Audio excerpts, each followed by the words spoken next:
24 घंटे की 24 बड़ी खबरों में आपका स्वागत है। शुरुआत पाकिस्तान के कश्मीर मसले को लेकर, जिसे संयुक्त राष्ट्र से बड़ा झटका लगा है।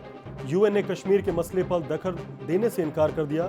पाकिस्तान की मांग ठुकराते हुए संयुक्त राष्ट्र ने कहा कि भारत और पाकिस्तान बातचीत के जरिए इस मुद्दे को सुलझाएं। कुछ दिन पहले कश्मीर मुद्दे को लेकर पाकिस्तान ने यूएन का दरवाजा खटखटाया था।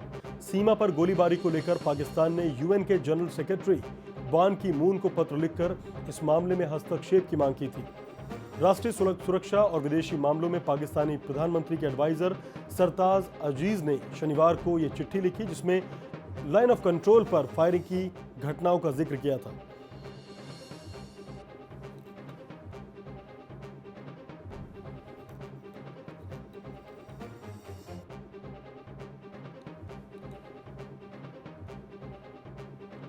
की ज्यादा कोशिश ये रहती है कि अपने घर में जो वोटर्स हैं उनको एड्रेस करें, और कश्मीर और उनके पास तो डेमोक्रेसी है नहीं और कोई डेवलपमेंट का काम तो है नहीं, इंटरनेशनल मुद्दा है नहीं, उनके पास ये कश्मीर है तो इसके ढोल बजाते हैं सिर्फ लोगों का शोषण करने के लिए। कांग्रेस का स्टैंड वर्षों से रहा है कि ये दोनों देश के बीच में समस्या है, और पाकिस्तान को कांग्रेस की तरफ से हम लोग चेतावनी ये देना चाहेंगे कि इसको इंटरनेशनल करने की कोशिश जो पाकिस्तान बार बार करती आ रही है, उसका हम लोग कड़ा विरोध करते हैं। और तीसरे पक्ष या तीसरे देश का इसमें कश्मीर के मामले में हस्तक्षेप करने की कोई आवश्यकता नहीं है। अजय झा इस खबर पर हमें पूरी जानकारी देंगे। अजय, भारतीय विदेश मंत्रालय की तरफ से किस तरह की प्रतिक्रिया आ रही है इस मसले पर? देखिए, फिलहाल औपचारिक रूप से भारतीय विदेश मंत्रालय की तरफ से कोई प्रतिक्रिया नहीं आई है, लेकिन ये है कि पाकिस्तान के प्रधानमंत्री नवाज शरीफ के राष्ट्रीय सुरक्षा सलाहकार हैं सरताज अजीज, उन्होंने एक पत्र लिख के संयुक्त राष्ट्र संघ को कहा था कि कश्मीर के मसले पे मध्यस्थता करे, यूएन मध्यस्थता करे। उसको संयुक्त राष्ट्र संघ ने रिजेक्ट कर दिया और ये कहा है कि ये भारत और पाकिस्तान का द्विपक्षीय मसला है, और भारत लगातार इस बात को कहता रहा है कि शिमला समझौते के तहत ही द्विपक्षीय बातचीत होनी चाहिए दोनों देशों को के बीच, जितने भी डिस्प्यूट है उसके ऊपर। पाकिस्तान ने एक बार फिर इसको कश्मीर का जो राज्य है वो अलापा है और संयुक्त राष्ट्र संघ से अपील की थी। एक पत्र लिखा था सरताज अजीज ने संयुक्त राष्ट्र संघ में, जिसमें ये कहा गया था कि कश्मीर के मसले पे मध्यस्थता होनी चाहिए, प्लेबिसाइट होना चाहिए, जनमत संग्रह होना चाहिए, जिसको संयुक्त राष्ट्र संघ ने औपचारिक रूप से रिजेक्ट कर दिया, ये कहते हुए कि दोनों देशों का आपसी मसला है, दोनों देश आपस में बैठ के बात करें। अजय, कश्मीर को अंतर्राष्ट्रीय स्तर पर कई बार इस मसले को उछालने की कोशिश करता रहा है पाकिस्तान। इस बार तो साफ है कि सीमा पार से सीज फायर उल्लंघन लगातार जारी है। अगर वो बंद कर देगा तो भारत की तरफ से ऐसी कोई प्रतिक्रिया नहीं होगी, लेकिन ये कश्मीर का मुद्दा, वो भी इस दौर में, वहां अंतर्राष्ट्रीय स्तर पर ले जाने का मकसद आखिर क्या हो सकता है? देखिए, पाकिस्तान लगातार अलग अलग मंचों पे अंतर्राष्ट्रीय स्तर पे कश्मीर के इशू को उठाता रहा है। हाल के दिनों में जब नवाज शरीफ गए थे संयुक्त राष्ट्र संघ, उन्होंने भाषण दिया, उन्होंने भी इस बात को उठाया। और सरताज अजीज जो उनके राष्ट्रीय सुरक्षा सलाहकार हैं, उन्होंने औपचारिक रूप से पत्र लिख के एक तरफ सीज फायर का उल्लंघन कर रहा है पाकिस्तान, दूसरी तरफ संयुक्त राष्ट्र संघ से दखल की अपील कर रहा है। निश्चित रूप से इस पूरे कश्मीर मुद्दे को नवाज शरीफ अपने आंतरिक जो अस्थिरता है पाकिस्तान में, उससे ध्यान डाइवर्ट करने के लिए कश्मीर के मुद्दे को उठाते हैं। और ये पहली बार नहीं हुआ है, पाकिस्तान में जितने भी हुक्मरान हुए हैं, जब भी वो संकट में रहते हैं, वो कश्मीर का राग अलापते हैं। और नवाज शरीफ, बहुत बहुत शुक्रिया अजय। तो आंतरिक जो हालात चल रहे हैं पाकिस्तान के, उसमें पाक आवाम का ध्यान बटाने के लिए उन्होंने अंतर्राष्ट्रीय स्तर पर यह कश्मीर का राग अलापा है। बढ़ेंगे अगली खबर की तरफ। महाराष्ट्र विधानसभा चुनाव से ठीक 24 घंटे पहले शिवसेना ने बीजेपी पर करारा हमला किया। पार्टी के मुखपत्र सामना में उद्धव ठाकरे ने बीजेपी को दुश्मन नंबर 1 बताया। उद्धव ने कांग्रेस एनसीपी को मरा हुआ सांप कहा मरे हुए सांपों से शिवसेना को कोई खतरा नहीं, चुनाव में असली मुकाबला बीजेपी से है। उद्धव ने चुनाव में बीजेपी के लिए प्रचार करने वाले कर्नाटक के पूर्व मुख्यमंत्री येदियुरप्पा और गोवा के सीएम मनोहर पर्रिकर पर भी जमकर हमला किया। इस वक्त की बड़ी खबर, सामना के संपादकीय में बीजेपी पर सीधा हमला किया गया है और कांग्रेस एनसीपी को कहा गया है कि ये मरे हुए सांप हैं, असली जो सामना होगा वो बीजेपी से होगा। बड़ी बात, 25 साल गठबंधन और 1 महीने पहले, 15 दिन पहले अचानक गठबंधन टूटने के बाद इस तरह की प्रतिक्रियाएं दोनों पार्टियों की तरफ से आती हुई। आपको बता दें कल महाराष्ट्र विधानसभा के चुनाव होने हैं और 288 सीटों के लिए चुनाव होने हैं। इसमें उम्मीदवारों की किस्मत का फैसला होगा। बीजेपी ने सभी राज्यों के सांसदों और मंत्रियों को महाराष्ट्र के चुनावी मैदान में उतारा है। खुद प्रधानमंत्री, गृह मंत्री ने केंद्रीय मंत्रियों की फौज लेकर महाराष्ट्र में शिवसेना को पराजित करने का बीड़ा उठाया है। पाकिस्तान को पराभव करने के लिए जिन्हें केंद्र में बिठाया, वही लोग पाकिस्तान का विरोध करने वाली शिवसेना की जड़ पर प्रहार कर रहे हैं। इससे बड़ा दुर्भाग्य क्या हो सकता है। मराठी हित की दुहाई देकर वोट मांग रहे बीजेपी के नेता येदियुरप्पा और मनोहर पारिकर जैसे नेता से चुनाव प्रचार करवा रहे थे। कर्नाटक के मराठी भाषियों पर अत्याचार करने वाले येदियुरप्पा को प्रचार में उतारा गया। क्या बीजेपी नेता जनता से पूछेंगे कि शिवसेना आखिर किससे लड़ रही है? शिवसेना का असली दुश्मन कौन है? कांग्रेस और एनसीपी तो मरे हुए सांप हैं। उन सांपों से हमें कोई खतरा नहीं है। बस एक समय के दोस्त का ढोंग महाराष्ट्र की जनता के सामने लाना हम अपना कर्तव्य समझते हैं। तो अतुल सिंघल हमारे साथ फोन लाइन पर जुड़े हैं। अतुल, सामना में लिखा है कि ये ढोंग किया था दोस्ती का। क्या ये 25 साल ये ढोंग चल सकता है? और 25 दिन भी नहीं बीते, इस तरह की भाषा शैली कितनी जायज है? देखिए, क्योंकि अपनी अस्मिता की लड़ाई एक तरीके से लड़ रही है और शिवसेना के लिए ये जो है लड़ाई ये लगता है कि अब सरकार में आएंगे या नहीं आएंगे, क्योंकि गठबंधन टूट चुका है और शिवसेना के लिए कल वोटिंग होनी है। तो एक आखिरी लड़ाई एक तरीके से देखी जा रही है। और जिस तरीके से प्री पोल के कुछ रिजल्ट्स आए हैं और आकलन आया है कि बीजेपी को पूर्ण बहुमत मिल सकता है, तो निश्चित तौर पर शिवसेना को लगता है कि बीजेपी उसके लिए दुश्मन नंबर 1 है। एक कारण तो ये लगता है दीपांशु। दूसरा ये कि जैसे प्रधानमंत्री नरेंद्र मोदी ने वादा किया था कि वो शिवसेना के खिलाफ कुछ नहीं बोलेंगे, और ये उनकी एक जो आदरांजलि होगी शिवसेना प्रमुख जो बाल ठाकरे हैं उनको लेकर, और इसका भी शायद फायदा शिवसेना उठाने में जुटी हो कि जो हमला हो सके बीजेपी पर कर दिया जाए। और ये दिखाना चाहती है शिवसेना कहीं ना कहीं कि एनसीपी और कांग्रेस खत्म हो चुकी है महाराष्ट्र से। अब दोनों की आपसी लड़ाई है, दोनों में से एक को चुनना है और शिवसेना को चुना जाए। तो शायद यही कारण है कि जो जोरदार हमला शिवसेना की तरफ से बीजेपी के ऊपर किया गया है। अब देखना यह है कि लोगों पर, जो आम जो मतदाता है वहां का, उस पर कितना असर होगा। जिस तरीके से शिवसेना लगातार हमले करती आ रही है, सामना के जरिए भी और साथ में जो अपनी रैलियों के जरिए भी। दीपांशु, बहुत बहुत शुक्रिया अतुल इस तमाम जानकारी के लिए। तो प्रधानमंत्री नरेंद्र मोदी आज आंध्र प्रदेश के विशाखापत्तनम के दौरे पर जाने वाले हैं। पीएम हुदहुद तूफान से प्रभावित इलाकों का जायजा लेंगे। इसके साथ ही सीएम समेत उच्चाधिकारियों के साथ बैठक भी करेंगे।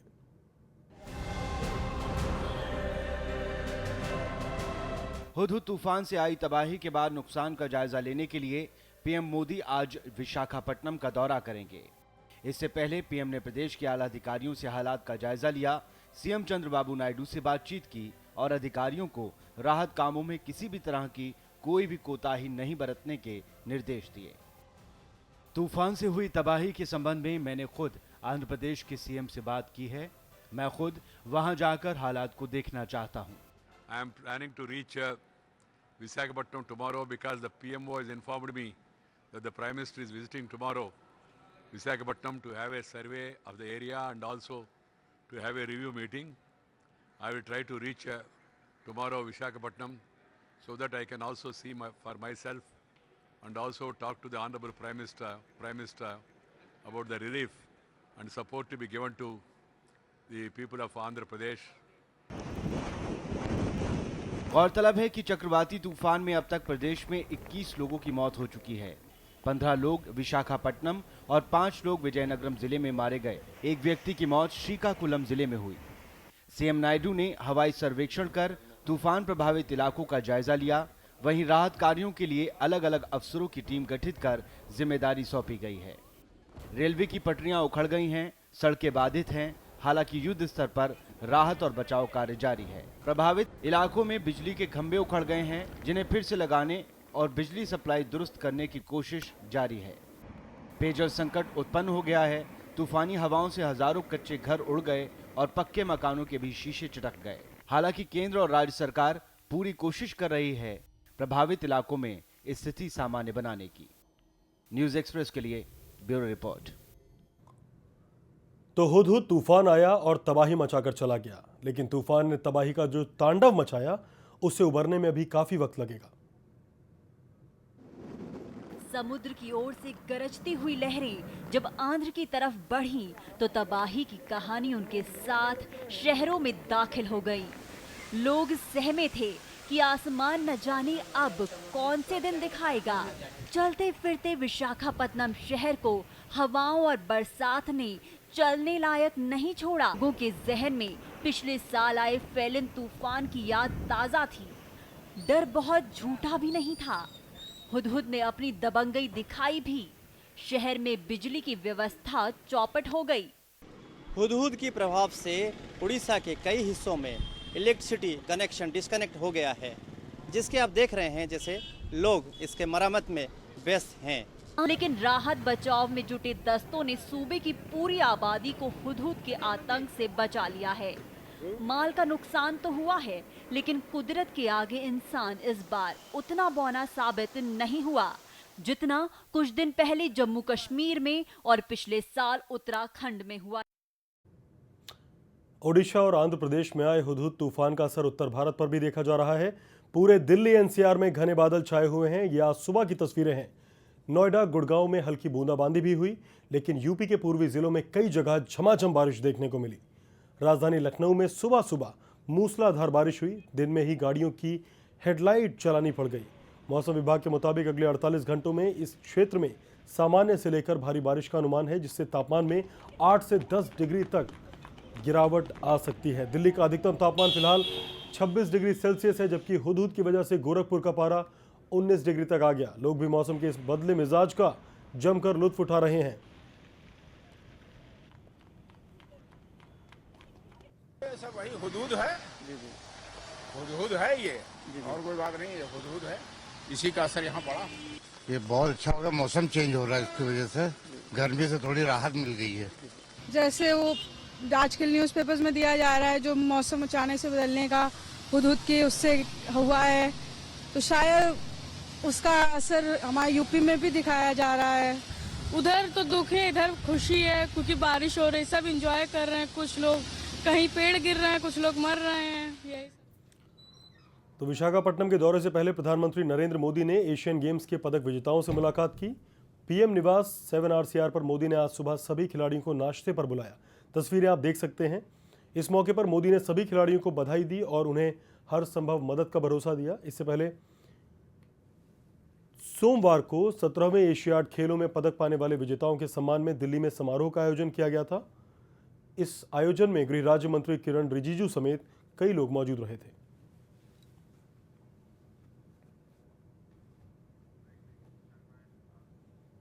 पाकिस्तान अपनी हरकतों से बाज नहीं आ रहा है। जम्मू कश्मीर के पुंछ इलाके के सब्जियान सेक्टर में एक बार फिर से फायरिंग शुरू हो गई है। फायरिंग में एक महिला के जख्मी होने की खबर है। पाकिस्तान 6 अक्टूबर से ही भारत के बसावट वाले इलाकों को निशाना बनाकर लगातार गोलीबारी कर रहा है। इस दौरान 8 लोगों की मौत हो चुकी है और 62 लोग घायल हो चुके हैं।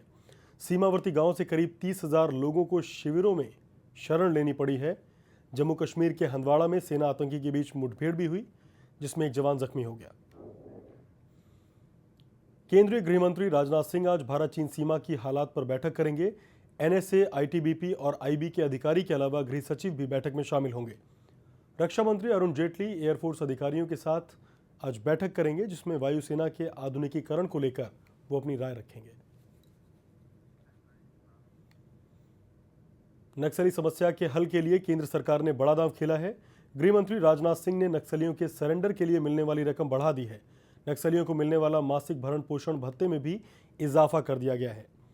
पहले नक्सलियों को सरेंडर के लिए 2.5 लाख रुपए की प्रोत्साहन राशि दी जाती थी, लेकिन अब उसे 5 लाख कर दिया गया है। इसी तरह उनके भरण पोषण भत्ते को 3,000 से बढ़ाकर दुगना यानी 6,000 कर दिया गया है। सरकार को उम्मीद है कि इससे नक्सलियों की तादाद में कमी आएगी। हालांकि नक्सलियों के हक में आवाज उठाने वाले सामाजिक कार्यकर्ता स्वामी अग्निवेश ने सरकार के इस कदम को नाकाफी बताया है।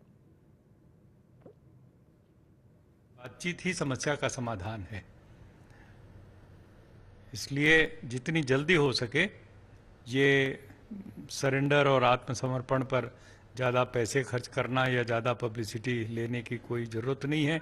सीधे है सवाल क्यों है, आदिवासियों के हितों पर क्यों कुठाराघात हो रहा है आज़ादी से लेकर आज तक।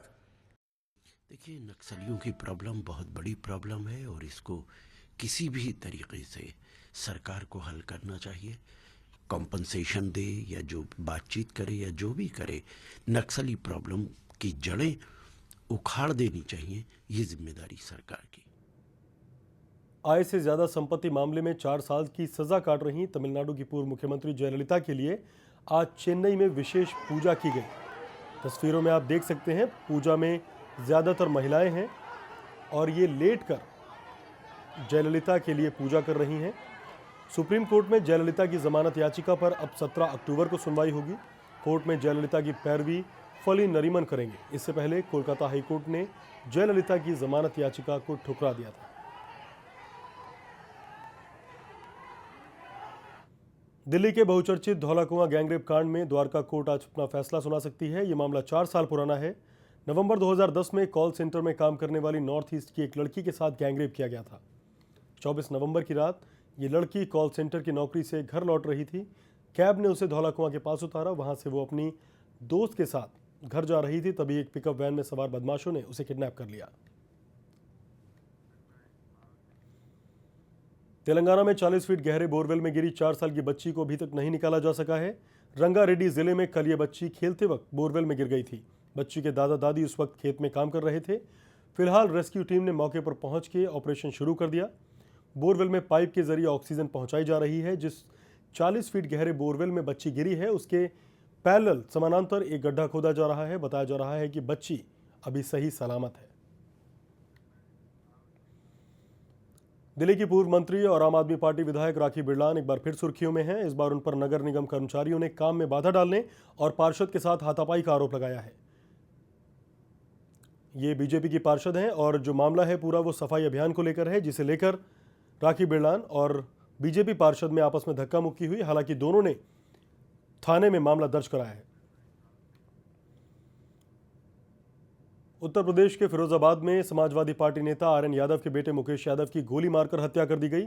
पैसों के लेन देन को वारदात की वजह बताया जा रहा है। खबरों के मुताबिक मुकेश यादव बीती रात मोबाइल रिचार्ज करवाने एक दुकान पर पहुंचे, तभी पहले से मौजूद 3 बदमाशों ने उन्हें शूट कर दिया। घायल हालत में मुकेश को इलाज के लिए आगरा रेफर किया गया, जहां उनकी मौत हो गई। वारदात को अंजाम देकर भाग रहे 2 आरोपियों को पुलिस ने पकड़ लिया है और पुलिस को सौंप दिया है। वारदात से गुस्साई भीड़ ने हमलावर की बाइक को आग के हवाले कर दिया। मध्य प्रदेश के भिंड में जमीनी विवाद में हुई गोलाबारी में एक ही परिवार के 3 लोग घायल हो गए। इन्हें इलाज के लिए अस्पताल में भर्ती कराया गया है। वारदात को अंजाम देने के बाद हमलावर फरार हो गए। वारदात डोंगरपुर गांव की है। यहां 2 पक्षों में जमीन को लेकर काफी वक्त से विवाद चल रहा था। इस कड़ी में एक पक्ष के लोगों ने दूसरे पक्ष पर साथियों के साथ मिलकर गोलियां चला दी। पुलिस जांच में जुटी है। अगली खबर भी मध्य प्रदेश के भोपाल से है। यहां कोर्ट में एक हैरान करने वाला मामला सामने आया है। शादी के लिए 2 प्रेमी जोड़े कोर्ट पहुंचे, लेकिन वकीलों ने उन्हें पकड़कर एमपी नगर पुलिस के हवाले कर दिया। वकीलों ने पुलिस को बताया कि ये अलग अलग धर्म के हैं और घर से भागकर शादी करना चाहते हैं।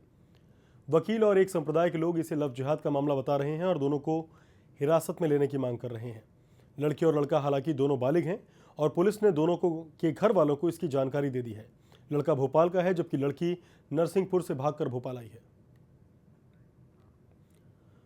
अब हम आपको जम्मू के राजौरी की तस्वीरें दिखा रहे हैं। यहाँ बच्चों को स्कूल जाने के लिए रास्ता नहीं है, लेकिन पढ़ाई का जज्बा इतना है कि जान पर खेलकर रोप वे से होते हुए बच्चे स्कूल जा रहे हैं। तस्वीरें ये आपके सामने हैं।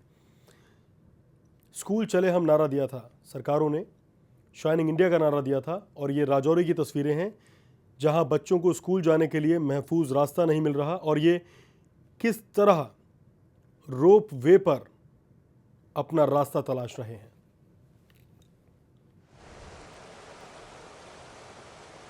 यही कहना चाहता हूँ कि हमारा पुल जल्दी से जल्दी बने। हमारे को बहुत प्रॉब्लम है।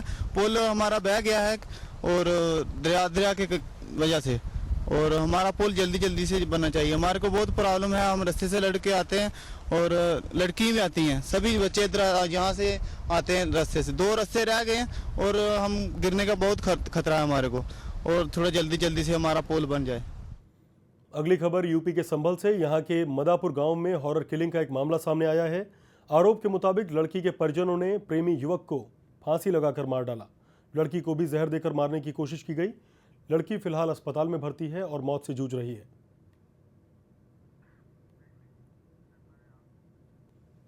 दक्षिण कोरिया की राजधानी सियोल में एक बड़ी सी रबर की बतख लोगों के बीच आकर्षण का केंद्र बनी हुई है। सियो क्योचोन झील में तैर रही इस पीले रंग की बतख की ऊंचाई 54 फीट है और वजन 300 किलो है। इस बतख को एक डच कलाकार ने बनाया है, जिसका मकसद लोगों में शांति का संदेश फैलाना है।